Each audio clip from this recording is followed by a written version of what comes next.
تو وہ کہتے ہیں خیر وہ اسٹیبل ہوا، وہ سیالکوٹ لے گئے اس جہاز کو، تو وہ جب اتارا تو جناب اب لوگ چیخو پکار کر رہے ہیں جی ہمیں جہاز سے باہر نکالیں، لیکن جہاز کا تو اصول ہے، وہ کہتے ہیں نہیں جی جدھر کی سواری ہے وہی اتاریں گے، تھوڑی دیر ریسٹ کریں گے، جب موسم ٹھیک ہو تو دوبارہ اڑیں گے۔ اب جو موت سامنے دیکھ کے ایک مرتبہ تھا لینڈ کیا ہو، وہ کہتے ہیں جی جناب تو وہ بتا رہے تھے کہ جہاز میں جناب انہوں نے منتیں کی۔ اب لاہور کی سواریاں تھیں جو وہ بھی کہہ رہی ہیں کہ جی آپ ہمیں یہاں پہ ہی اتار دیں، اسلام آباد پشاور کی سواریاں بھی تھی، وہ کہہ رہی تھی سیالکوٹ سے جناب ہم، کئی لوگوں نے کہا اسی پیدل چلے جائیں گے جناب، سانو لاؤ ہوئے تھے جہاز تو لاؤ تلے۔ اب ایک بہت بڑا یونیورسل ٹروتھ آ رہا ہے، اینما تکونو، تم جہاں کہیں پر بھی ہو، یدرکم الموت، موت تمہیں آ کر رہے گی، وَلَوْ كُنْتُمْ فِي بُرُوجٍ مُشَيَّدَةٍ، چاہے تم اپنے آپ کو مضبوط قلعوں میں بھی بند کر لو نا، موت وہاں بھی تمہیں آ جائے گی، موت سے کوئی بھاگ نہیں سکتا۔ یعنی دنیاوی طور پہ کوئی شخص مضبوط قلعے میں آ جائے کہ مجھے کو مارنے کے لیے اندر نہیں آئے گا، سر باہر سے تو اندر آنے کی ضرورت نہیں ہے، اندر جو کچھ آپ کے اندر ہے وہ آپ کو مارنے کے لیے کافی ہے۔ Heart failure, kidney failure, cancer, کوئی بھی بیماری لگ سکتی ہے۔ باہر کی ٹریفک کو تو کسی حد تک آپ مینج کر سکتے ہیں، لیکن جو اندر چل رہا ہے وہ تو اتنا کمپلیکس نظام ہے کہ ذرا سی بھی آپ کی صرف جو سیلز کی خلیوں کی ڈسٹریبیوشن ذرا سی بھی ڈسٹرب ہو جائے کینسر بن جاتا ہے۔ اس کے اوپر کسی کا کنٹرول ہے؟ کتنی ینگ ڈیتھس آپ آئے دن سنتے رہتے ہیں، 25 سال کا لڑکا تھا جی، 30 سال کا لڑکا تھا جی، ہارٹ فیلئر سے مر گیا جی۔ یہ بھی جو عفنان بھائی بتا رہے تھے ان کے دوست، سحری کر کے سوئے اٹھے ہی نہیں ہے، 27-28 سال عمر ہے۔ تو وہ اللہ تعالیٰ نے ہر شخص کو جو ٹائم دیا ہے وہ، لہذا جس طرح اللہ کو ایک ماننا ضروری ہے نا، اور اس میں کوئی شک نہیں ہے ایک ایمان والے شخص کے لیے، اس طرح بالکل اس طرح یہ ماننا ضروری ہے کہ جو رات باہر ہے قبر کی وہ اندر نہیں ہے، اور جو اندر ہے وہ باہر نہیں ہو سکتی۔ ایک لمحے، قرآن میں کئی جگہ یہ ٹاپک ہے کہ جب موت آئے گی ایک لمحے نہ آگے ہوگی نہ پیچھے۔ پھر سورہ آل عمران کے کانٹیکسٹ میں تو اللہ تعالیٰ نے یہاں تک فرمایا، جب منافقین نے کہا نا کہ ہم نے اپنے بھائیوں سے کہا تھا کہ غزوہ احد میں نہ جاؤ، نہ یہ جاتے اور نہ یہ قتل ہوتے، تو اللہ تعالیٰ نے فرمایا اس طریقے سے کوئی موت ٹال سکتا ہے؟ تم لوگ بھی جو اپنے گھروں میں بیٹھے ہوئے ہو نا، اور تمہاری جان بخشی ہو گئی ہے، تم یہ سمجھ رہے ہو کہ قتال میں نہ جانے کی وجہ سے تم بچ گئے ہو، اگر تمہاری موت بھی اللہ نے مقدر کی ہوتی تو تم خود بخود اپنی مقتل گاہوں کی طرف کھینچے چلے آتے۔ اور اس کو سپورٹیو حدیث ہے صحیح مسلم کی، نبی علیہ السلام نے غزوہ بدر سے ایک دن پہلے زمین پہ لکیریں کھینچی تھی، کل یہاں پہ ابو جہل کی لاش پڑی ہوگی، کل یہاں پہ عتبہ کی لاش پڑی ہوئی ہوگی، اور صحابہ کرام کہتے ہیں اللہ کی قسم اگلے دن ہم نے ان کی لاشیں ایگزیکٹ انہی جگہوں پہ دیکھی، یعنی اللہ تعالیٰ نے اپنے نبی کو وحی کے ذریعے بتا دیا تھا کل یہاں پہ لاشیں پڑی ہوں گی، تو وہ اللہ نے ان کا موت کا وقت مقرر کیا ہوا تھا نا، اور نبی علیہ السلام کو بتا دیا، آپ نے اپنی امت تک وہ پیغام پہنچا دیا۔ یہاں پہ اگر کوئی کہتا بھی ہے نا جی کہ جی وہ جی جیڑی رات قبر ہی چاہیے وہ باہر نہیں، جیڑی باہر ہے وہ اندر نہیں ہے، یہ اکثر وہ بدماش گنڈے اور ڈان کہہ رہے ہوتے ہیں جو قاتلانہ حملے میں اپنے دوسرے جو مقابل ڈانوں سے بچ جاتے ہیں نا، تو پھر وہ کہتے ہیں او جی جیڑی لہی ہے نا جی وہ تو پوری کرنی ہے نا جی، انج تے نہیں کو مار سکتا۔ پھر ساتھ یہ بھی جملہ بولیں گے کہ جی وہ جو ہے نا مارنے والے سے بچانے والا جو ہے وہ ذات بڑی ہے، او بھائی مارنے والے بھی اللہ کی ذات ہے، بچانے والی بھی اللہ کی، کوئی بڑی نکی نہیں ہے، ایک کی ذات ہے جو مارتی بھی ہے بچاتی بھی ہے۔ لیکن ظاہر ہے وہ اس کانٹیکسٹ میں کہہ رہے ہوتے کہ کوئی شخص کسی کو نہیں مار سکتا، تو بالکل ٹھیک ہے۔ اب اس کے بعد ہونا تو چاہیے اس کی بقیہ کی زندگی پھر دین کے مطابق گزرے۔ بقیہ یہ ہوتا ہے کہ وہ پھر 4-5 گنڈے اور اکٹھے کر کے اپنا بدلہ اتارتا ہے اپنے مخالف سے، یہ رزلٹ نکالتا ہے اس سے۔ حالانکہ جو یہ شخص کہہ رہا ہے کہ جی جو رات قبر میں ہے وہ باہر نہیں اور جو باہر ہے وہ اندر نہیں، اس کے بعد پھر اس کی زندگی چینج ہونی چاہیے نا، اسے اپنی موت اتنی سامنے دیکھ کے اسے اپنی آخرت کی تیاری کرنی چاہیے نا۔ لیکن وہ سورۃ الانعام میں ہے. اللہ تعالیٰ نے تو اس سے بھی بڑی بات کی ہے کہ جو نافرمان لوگ ہیں نا, اگر ہم انہیں دنیا میں دوبارہ بھی بھیج دینا تب بھی یہی کام کریں گے. یہ ہم نے سر خود دیکھا ہے, یہ آبزرو کیا. میرے اپنے آفس کے کولیگ ایک دفعہ کراچی سے فلائٹ لے کے تو وہ آ رہے تھے اسلام آباد, تو راستے میں کافی زیادہ موسم خراب ہو گیا. تو اور آپ کو پتہ ہے جب موسم خراب ہوتا ہے تو جہاز تو پھر ایک کٹی پتنگ کی طرح ہے نا, تیز ہوا کے اندر, اس کو آپ لینڈ نہیں کروا سکتے, اور اڑے گا بھی تو کتنی دیر اڑے گا.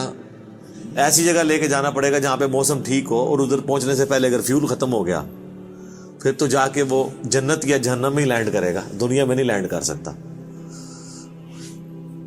تو وہ کہتے ہیں کہ جی بس جو لینڈنگ سے تھوڑی دیر پہلے ہی موسم خراب ہو گیا تو وہ پھر جہاز دوبارہ اٹھا لیا اس نے, پائلٹ نے, لیکن وہ جہاز قابو میں نہیں آ رہا تھا. اور آپ کو پتا ہے وہ پھر اچانک جو ہے نا کافی زیادہ گہرائی پہ وہ نیچے آتا ہے جہاز, یعنی ہوا میں اگر وہ سپوز تقریباً یہ 747 تو 10 کلومیٹر ہائٹ تک اڑتا ہے, تو وہ ایک کلومیٹر ایک سیکنڈ میں ایک دم نیچے آتا ہے. وہ جب ایک دم نیچے آتا ہے نا تو وہ ظاہر ہے کہ اگر آپ نے سیٹ بیلٹ نہیں باندھی ہوئی تو آپ جا کے تو جہاز کی چھت سے جا کے لگیں گے, تو وہ بیلٹ پہلے بندھوا لیتے ہیں.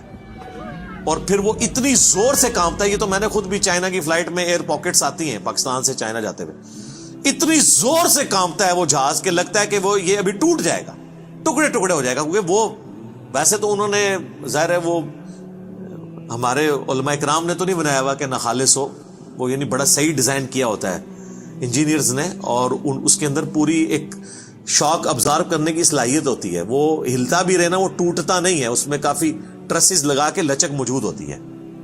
بہرحال پھر بھی جو بندہ اندر بیٹھا ہوا ہے اس کو تو یہ سارے لوگ تو سائنسدان تو نہیں بیٹھے ہوتے, اور لگتا ہے کہ جناب ابھی جان گئی کہ, تو وہ جناب وہ کہتے ہیں کہ جی یعنی اس طرح لوگ کلمے پڑھ رہے تھے اور جناب چیخو پکار استغفر اللہ, جیسے کہ ابھی اگر اللہ نے ان کو دوبارہ بھی دنیا میں بھیج دیا, کیونکہ اب تو ان کے آخری وقت کے قریب آیا ہوا تھا نا, وہ ان تو یہ کنکلوڈ کر لیا, تو یہ اب جاتے ہی جو ہے نا ادھر سے مطلب سیدھا گھر نہیں جائیں گے, یہ مسجد میں جا کے پہلے وہ سنت والے 2 نفل پڑھیں گے جو سفر سے واپسی میں پڑھے جاتے ہیں. اور جتنی بے پردہ عورتیں اتریں گی یہ اتر کے اب جا کے پردہ, یعنی وہ بلکہ یہ جہاز میں بیٹھی ہوں گی اور موبائل پہ کہیں گی کہ جی برقع جو ہے خرید کے لے کے آؤ, ادو تک میں لینا ہی نہیں جہاز تو جدو تک کہ منو کو برقع نہیں دے گا, ٹھیک ہے نا جی. اور جو ہے نا وہ نماز کا ٹائم ہوا ہے تو وہ جہاز میں پہلے نماز پڑھیں گے تب نیچے اتریں گے, لیکن ایسا کوئی نہیں ہوتا. اس ٹائم چیخیں ہوتی ہیں اور لگتا ہے کہ جناب گئے کہ گئے. تو وہ کہتے ہیں خیر وہ سٹیبل ہوا, وہ سیالکوٹ لے گئے اس جہاز کو, تو وہ جب اتارا تو جناب اب لوگ چیخو پکار کر رہے ہیں جی ہمیں جہاز سے باہر نکالیں, لیکن جہاز کا تو اصول ہے, وہ کہتے ہیں نہیں جی جدھر کی سواری ہے وہیں اتاریں گے, تھوڑی دیر ریسٹ کریں گے, جب موسم ٹھیک ہو تو دوبارہ اڑیں گے. اب جو موت سامنے دیکھ کے ایک بار تازہ لینڈ کیا ہو, وہ کہتا ہے جی جناب تو وہ بتا رہے تھے کہ جہاز میں جناب انہوں نے منتیں کی. اب لاہور کی سواریاں تھیں جو وہ بھی کہہ رہی ہیں کہ جی آپ ہمیں یہاں پہ ہی اتار دیں, اسلام آباد پشاور کی سواریاں بھی تھی, وہ کہہ رہی تھی سیالکوٹ سے جناب ہم, کئی لوگوں نے کہا اسی پیدل چلے جائیں گے جناب, سانو لاؤ ہوئے تھے جہاز تو لاؤ تلے, ٹھیک ہے. تو وہ لیکن ان کا ایک اصول ہوتا ہے, وہ انہوں نے یہ چیک کیا کہ بھی جو سیالکوٹ کے یا قریبی علاقوں ان کو تو اجازت دے دی, لیکن دور والوں کو کہا نہیں جناب آپ کو چھوڑ کے, وہ کہتے ہیں جناب مہربانی کرو سانو چھوڑ کے نہ ہو. تو اس طرح موت کا یعنی روب طاری ہوا ہوتا ہے. تو یہ یعنی بات کرنا آسان ہے, جب موت سامنے آتی ہے نا بڑے بڑے لوگ, اور یہ سورۃ الانعام میں جو اللہ تعالیٰ نے فرمایا نا کہ ہم انہیں دنیا میں دوبارہ بھیج دیں یہی کام کریں گے, تو یہ کرنا شروع ہو جاتے ہیں نا. میں خود اسلام آباد میں پشاور موڑ جو ہے نا G8 مرکز, اسے پشاور موڑ بھی کہتے ہیں, جس طرح G9 مرکز اسلام آباد میں اسے کراچی کمپنی کہتے ہیں. تو ادھر میں ایک دفعہ ایک ٹیکسی میں نے لی, تو وہ ٹیکسی والے سے میری ڈسکشن شروع ہوئی, تو وہ کہنے لگا جی مجھے تو اللہ تعالیٰ نے نئی زندگی دی ہے. کہتا ہے جی میں ادھر ہی کھڑا ہوا تھا تو پیچھے سے ایک بڑا ٹریلا آ کے چڑھ گیا. یہ ٹریلے آپ کو پتا ہے کس سپیڈ پہ چل رہے ہوتے ہیں, یہ بڑے بڑے جو وہ ڈیمپرز, جن کو ڈیمپر کہتے ہیں. اور کہتا ہے جی میں تو گھر والے بھی آ کے بس سارے رشتہ دار کے کر کے مل کے جا رہے تھے. شفا انٹرنیشنل میں وہ کئی ہفتے تک وینٹیلیٹر کے اوپر رہا. وینٹیلیٹر پہ اس طرح کے جو لوگ ہیں بہت کم ہی ہوتا ہے کہ واپس آئیں. پھر آہستہ آہستہ ریکوری ہو گئی. یعنی وہ تو موت کے منہ سے بلکہ نئی زندگی لے کے واپس آیا. تو میں نے اس سے پہلا سوال یہ کیا کہ اب تم مطلب زندگی کیسے گزار رہے ہو, نماز پڑھتے ہو, مسلمان ہو؟ کہتے جی ٹائم لگ جاتے پڑھ لیتی ہے. تو میں نے کہا صدق اللہ العظیم, اللہ نے سچ فرمایا. اگر ہم انہیں دنیا میں دوبارہ بھی بھیج دینا پھر یہ وہی کام کریں گے جو یہ کرتے رہے. تو اتنا قریب سے بھی موت کو دیکھ کر لوگ جو ہے نا وہ پھر بھی یہ باز نہیں آتے اپنے ہاتھوں سے. موت بہت بڑی حقیقت ہے. کاش اس پہ ہمارا ایمان بھی اس لیول کا ہو تو پھر انسان کا قبلہ درست رہتا ہے. آپ دیکھیں سورہ البقرہ کے سٹارٹ میں اللہ تعالیٰ نے جو ذکر کیا ہے اہل ایمان کا, اس میں کیا فرمایا؟ والذین یؤمنون بما انزل الیک, وہ ایمان لاتے ہیں جو اے نبی تمہاری طرف نازل ہوا, وما انزل من قبلک, اور جو نازل ہوا تم سے پہلے, اس پہ ایمان رکھتے ہیں. وبالآخرۃ ہم یوقنون, اور آخرت پہ یقین رکھتے ہیں. آخرت کے لیے ایمان کا لفظ بھی کافی نہیں, اللہ نے سمجھا یقین, کیونکہ قبلہ تبھی درست ہوتا ہے جب انسان کو یہ پتا ہو کہ میں نے مر کے کسی کے حضور اکاؤنٹیبل ہونا ہے, جواب دہ ہونا ہے.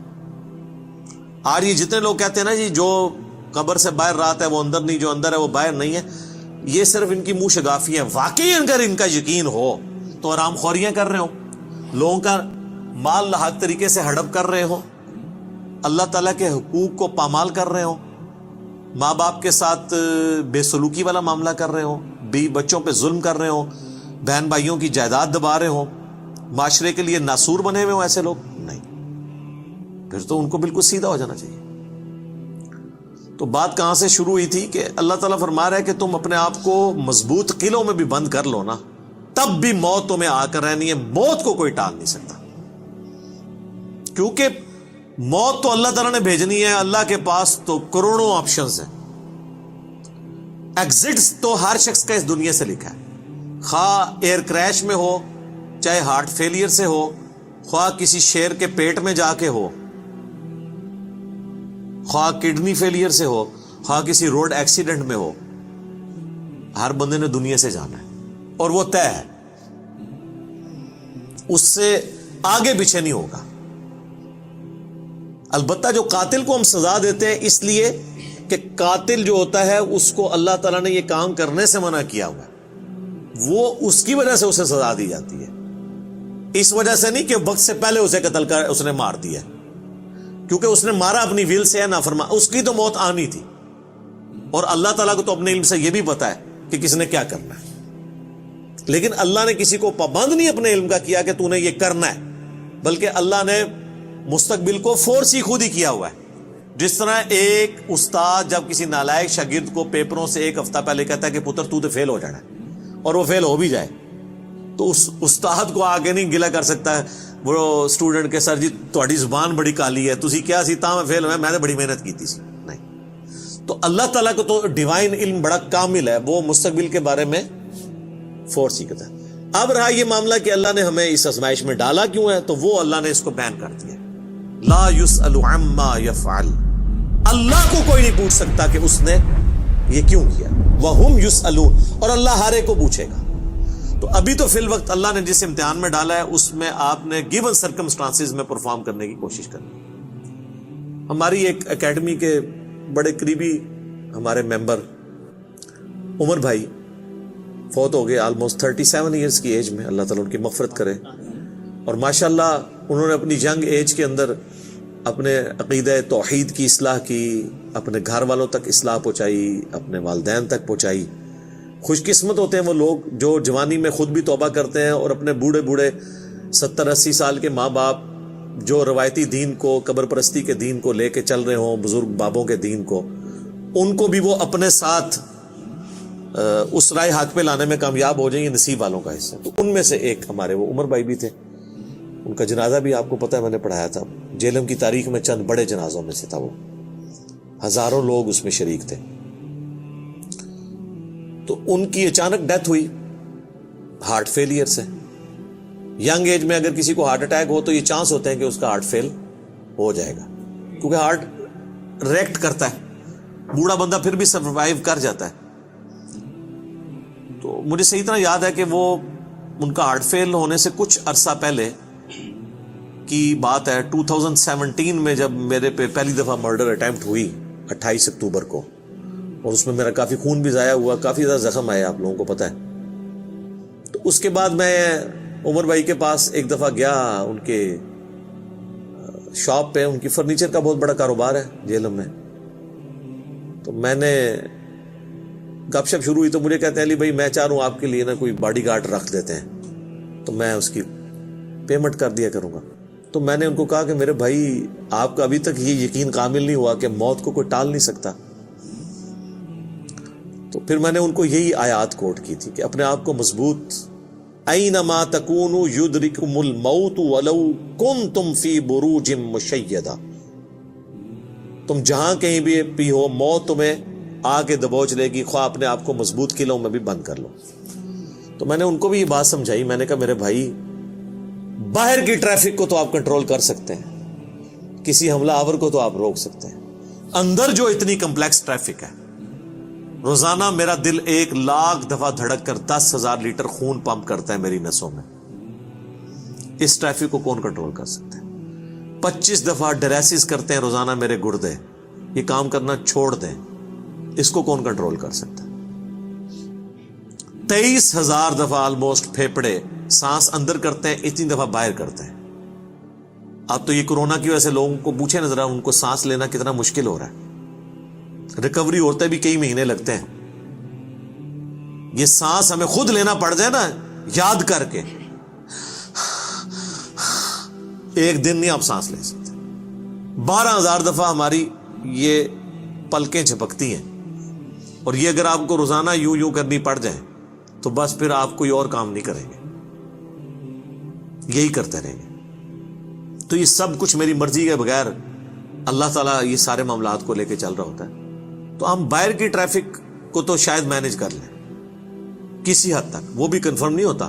کئی بار روڈ ایکسیڈنٹ میں آپ دیکھتے ہیں لوگ اپنی جگہ پہ صحیح سائڈ پہ جا رہے ہوتے ہیں، مخالف سمت سے کوئی گاڑی آتی ہے، اس کا ٹائر پھٹتا ہے، وہ لڑکتی ہوئی دوسری طرف آ کے 4-5 بندے نیچے دے دیتی ہے. ان کا تو کوئی قصور نہیں ہے، وہ تو ہوتے ہی دوسری. یہ تو میں نے خود اس طرح کے ایکسیڈنٹس اپنی آنکھوں سے بھی دیکھے، تو پتہ ہی نہیں چلتا. تو باہر کی ٹریفک کو آپ کسی حد تک مینج کر لیں گے، لیکن اندر کی ٹریفک کو تو کوئی بھی نہیں کر سکتا. اور دیکھیں کچھ عرصے کے بعد ان کی اندر کی ٹریفک ہی فیل ہوئی اور دنیا سے چلے گئے. اللہ تعالیٰ ان کی مغفرت کرے، انہیں نیک کاموں کا اجر دے، ان کی برائیوں سے درگزر کرے، اور ہمیں بھی اپنی موت سے پہلے قبر و آخرت کی تیاری کرنے کی توفیق عطا فرمائے. اللہم من احییتہ منا فاحیہ علی الاسلام ومن توفیتہ منا فتوفہ علی الایمان، آمین.